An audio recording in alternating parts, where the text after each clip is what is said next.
cette heure-là, c'est pas une heure pour les paysans, hein? Ça nous fait Parce qu'on a vraiment... du travail à 18h. Mais oui, mais nous, on a pensé à nos anciens. Ah, hein? Vous savez qu'ils soupent tôt, ils vont au lit tôt, donc c'est une heure idéale pour eux. Je comprends. Voilà. Bonjour, madame le maire. Bonjour, madame Elisabeth. Quel plaisir de vous voir. Qu'est-ce qui se passe tout seulement? Eh bien, nous allons parler de la charte des aînés. Et comme vous avez travaillé dans ce milieu-là, peut-être que vous allez pouvoir nous donner d'autres idées que ce que nous avons prévu.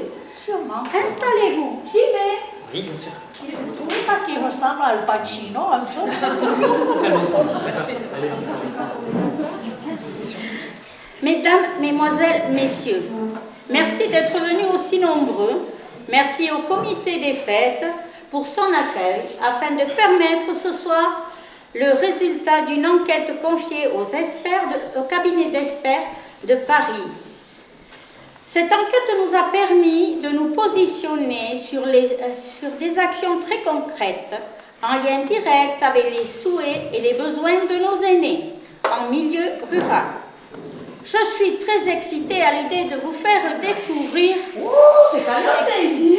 Oui, de vous faire découvrir l'innovation de ces propositions. Laissons la parole à notre expert de Paris, Madame Léo. Sous un tonnerre d'applaudissements, Madame Léo.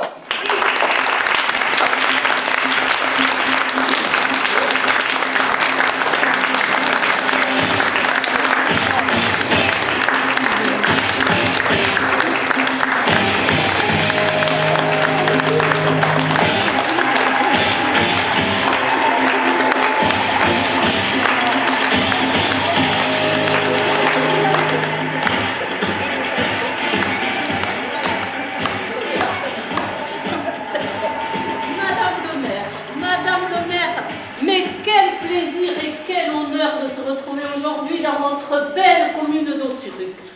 Je vais essayer de simplifier mon propos et de présenter les éléments essentiels de notre travail, élaboré, comme je vous l'ai dit, sur une année, en vous précisant en quelques mots simples la base de notre méthode de travail. Bien, notre objectif était le suivant: construire un diagnostic partagé en prenant en compte l'interculturalité des habitants, je dirais même mieux, des citoyens, afin de construire les bases d'un projet démocratique où le lien social serait au cœur du développement solidaire. Mais on comprend sans comprendre. Je ne sais pas si vous comprenez. On n'a rien compris. La soirée va être longue. Je vous remercie, madame, de votre contribution précieuse. Pour cette étude, nous avons voulu favoriser la participation des acteurs de proximité dans le cadre d'un contrat local et social. Mais on comprend rien du tout. C'est sûr de ça, franchement. C'est plus compliqué. On va se calmer, mesdames. On va se calmer. Ma petite est comme l'eau, elle est comme l'eau vive. Elle court comme un ruisseau que les enfants poursuivent. Alors, je vais vous expliquer. La charte, qu'est-ce que c'est? C'est un outil proposé par la Caisse centrale de la mutualité sociale agricole. Celle-ci a été une œuvre de longue haleine, mais nous avons mené à bien cette étude. Et c'est avec plaisir que nous voyons aujourd'hui le terme. La charte repose sur cette combinaison.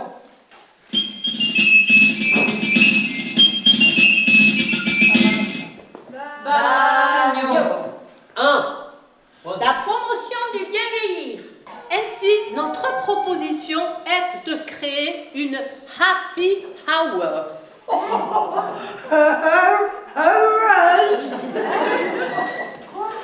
Plus simplement dit, heure heureuse, madame. Ainsi, l'happy hour est un temps privilégié d'une journée, très concentré, où un bar propose, sur une période très courte, à un tarif très avantageux, des boissons très alcoolisées que vous prenez sur un temps très limité et que vous pouvez boire durant les longues heures de la nuit jusqu'au petit matin, jusqu'à midi, etc. Voilà la pirouette. C'est le 5 à 7. C'est le 5 à 7, Ah, voilà. voilà. C'est tout à fait ça. Le développement et le maintien d'une offre de service ou formule d'hébergement de proximité. Alors là, je dois vous avouer que pour avoir travaillé notamment dans les grandes villes et les capitales du monde, votre topographie nous a posé des problèmes. Car nous avons voulu travailler sur le thème du transport. Alors, les montagnes pyrénéennes, si vaillamment chantées à l'hémicycle par votre député, nous ont posé quelques problèmes. Vous avez des montagnes, vous avez des vallées, des vallons, des collines et même des gouffres. Comment envisager une offre de services de transport dans ce contexte-là? Nos topographes ont analysé ceci. Ils ont dit, dans un pays où on promène les ours en hélicoptère, il faut marcher près du sol. Et nous avons donc convenu de vous proposer un pédibus. Un pédibus? Un pédibus. Alors, le pédibus correspond à un autobus pédestre, comme vous pouvez le voir, principalement utilisé dans le cadre du ramassage scolaire. Et en Belgique, c'est ce qu'ils disent, pédibus scolaire. Hein. Mais au Canada, ils disent ramassage scolaire à pied. Et en Angleterre, walking bus. Wow. Et en Zurich, un carapate.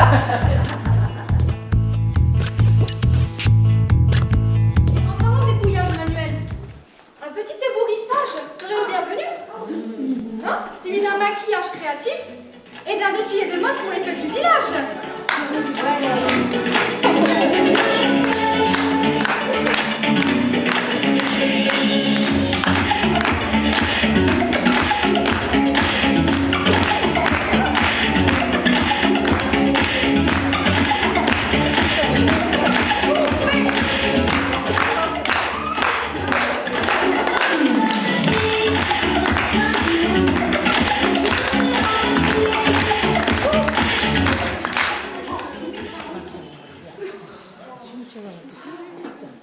Bon, je ne sais plus que penser de cette assemblée où j'étais invitée à restituer le travail des experts de Paris et où visiblement on tombe dans une foire multiversion. Je ne les ai jamais connus comme ça, mes citoyens. Ils sont déchaînés aujourd'hui.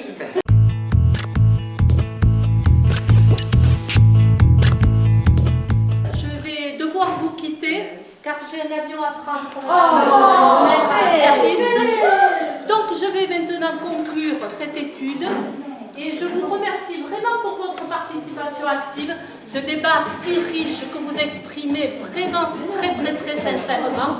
Donc je vous remercie et je rejoins mon avion à bagage qui est déjà sur place. Merci.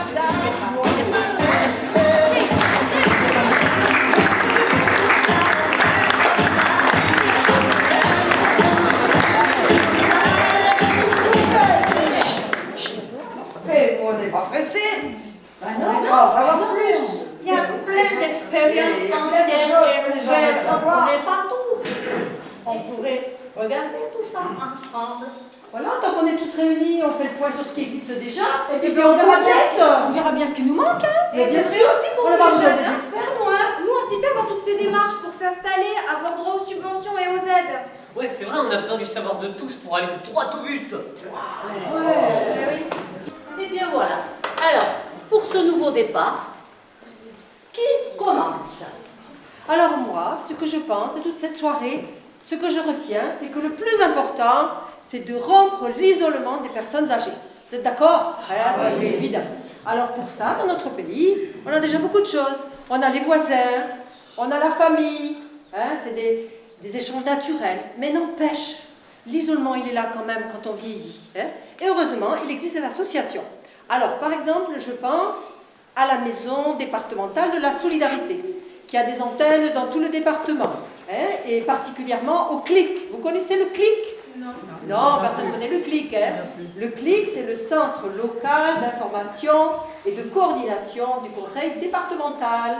Alors, ça se passe à la gare de Montléon. Mais non. C'est là, pas celle-là. Non, c'est pas celle-là. Ah, c'est celle-là. Voilà. Donc, le CLIC à la gare de Montléon reçoit les gens qui sont en demande et organise des visites gratuites pour les personnes âgées qui le veulent, par des bénévoles. C'est sympa et ça fait de l'ouverture. Voilà. Je sais qu'en Amicoussé, il existe quelque chose. Amicoussé-Co Laminac. Quelqu'un connaît? Ben oui, Vous connaissez? moi je connais. Alors, Amicoussé-Co Laminac, c'est une association qui a été créée il y a 17 ans par des jeunes et des élus de la MSA. Alors, au départ, il y a eu des actions qui ont été faites envers les jeunes et pour les jeunes, comme des bourses de l'emploi, des carrefours de métiers, des stages BAFA. Et puis, ben voilà, elles ont grandi, et puis elles ont voulu se tourner vers l'intergénérationnel. Et aujourd'hui, il y a des actions qui sont faites envers les seniors dans des villages où il n'y a plus de club de troisième âge. Ça existe? Ah oui, il y en a. Parce que ben, les anciens ont vieilli, et puis il n'y a personne qui veut prendre la responsabilité. Et puis, donc, il y a des après-midi avec des activités de musique, de dessin, de peinture, de gym, etc. Et c'est animé par des jeunes qui sont formés et rémunérés. Et donc, il y a aussi des après-midi de spectacle où les gens peuvent aller. Et ma foi, ça les fait sortir de chez eux. Et puis, ça maintient le lien social. Ah, c'est bien. Bravo, Amicoussé. Bravo.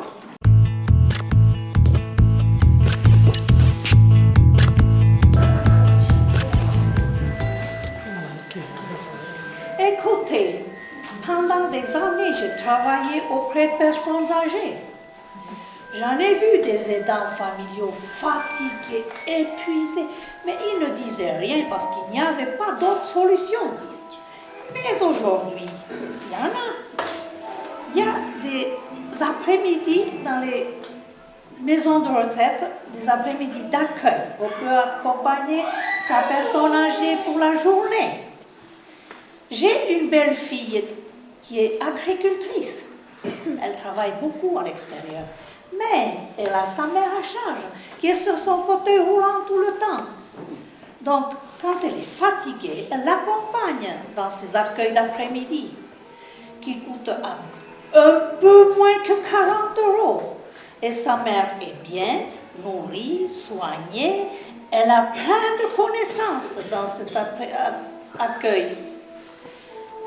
Et en plus, ses frères et sœurs participent au paiement de cet accueil. Ça, c'est de l'esprit de famille. Moi, je leur dis chapeau.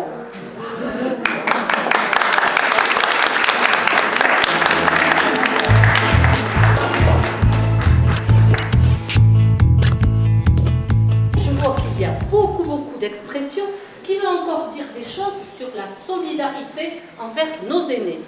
Moi, je veux bien. Moi, par exemple, pour l'habitat, il existe de nombreuses associations qui travaillent pour les personnes en difficulté, et même temporaires. Marie, est-ce que vous connaissez Marie? Marie, oui. Marie qui a 82 ans. Oui, voilà. Oui. Marie, il y a quelques semaines, elle est tombée dans son escalier. Et elle s'est faite une fracture de la hanche. La pauvre. De la hanche gauche. Oh là là. Elle a eu des aides. Il lui fallait des aides à domicile. Elle a été hospitalisée, bien sûr. Elle a été hospitalisée, opérée, et elle est revenue à la maison. Elle a eu l'équipe hospitalisation à domicile. Après le service de soins à domicile, elle a eu les infirmières libérales, le kiné et l'aide à domicile tous les jours. Ah oui, tous. Eh oui. Mais par contre, son logement, ça n'est tout réaménagé. Ils le disent surtout de ne jamais commencer les travaux Mais, avant d'avoir la confirmation des travaux, quoi. Hein, mais voilà. combien ça coûte tout ça? Ah ben, Marie a un très petit revenu. Et puis, il faut savoir que les aides peuvent aller jusqu'à 60% de leur Ah, bah, salaire. tant mieux pour elle alors.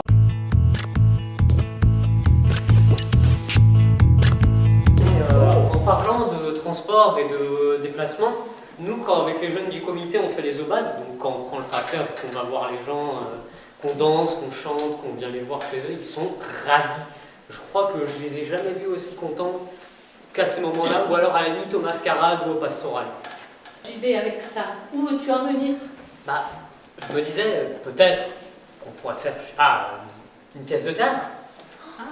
Bah, une pièce de théâtre, non, c'est pas faire, nous, tout ça. On n'est pas des On comédiens. n'est pas des comédiens. Mais ça s'apprend d'être comédien, c'est... Oh bah oui, mais à nos âges, On va pas y c'est arriver. pas facile. Et puis, ce serait un bon moyen de résumer tout ce qu'on a vu, d'expliquer aux gens leurs droits, ce qu'ils peuvent faire, les recommandations qu'on peut leur donner dans leur situation, c'est super utile.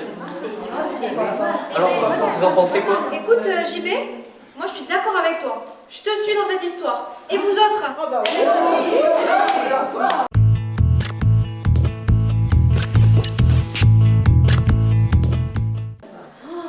Mais quelle harmonie! Quelle harmonie! Il vous plaît? Extrêmement.